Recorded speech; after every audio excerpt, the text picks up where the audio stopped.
Hey, welcome back. If you're new here, my name is Shanee Dunbar. I'm a realtor with Coat & House Realty and Design located in Houston, Texas. Today I'm going to be going over some common mistakes that sellers can make and how you could avoid them as well. Keep in mind, today is definitely a seller's market, so some of these that I'm going to list are ones that you could potentially get away with a little bit more than you could have in the past. However, if you are a seller and you're finding that you're having a hard time selling your property, it's been on the market for a while, or you're just not getting quality offers, then this video can help you out.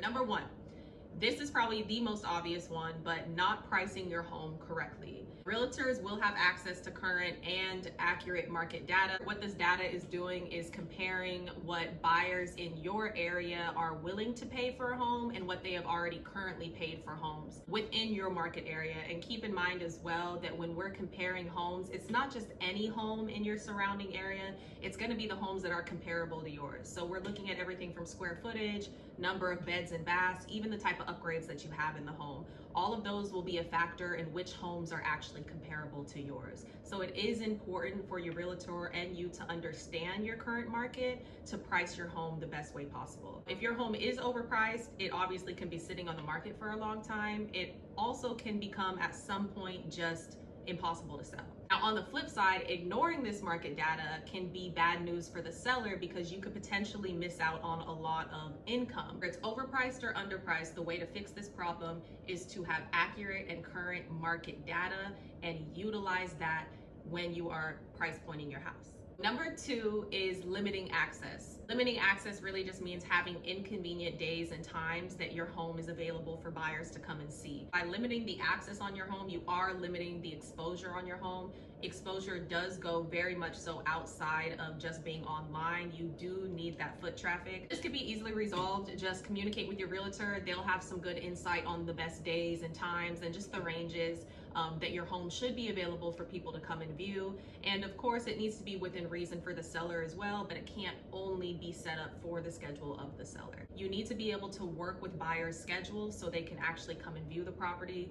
Keep in mind, most of the time, buyers will not make an offer on a property if they haven't seen it in person. And number three is ignoring easy improvements. At the beginning of the video, I did state this is a seller's market, so a lot of the time, homes are not staying on the market for too long. Easy improvements can very much so be negotiated out. It really just depends. But if your home has been sitting on the market, you haven't been getting good feedback or any feedback at all, some of these improvements can greatly help you. Some easy improvements can be a fresh coat of paint, some new carpet, fixing something as simple as a leaky faucet, or even like a squeaky door hinge. Things like that really do demonstrate in a buyer's eyes that the house has been maintained well. Fixing the simple improvements beforehand or even during negotiations can put a lot of ease on the buyer. This is because a lot of little things can add up for the buyer, and sometimes simple improvements can be the deal breaker. So if you are in a position where you're able to make those improvements and your house is not selling, I would definitely go that route and see what type of changes that makes within your offers.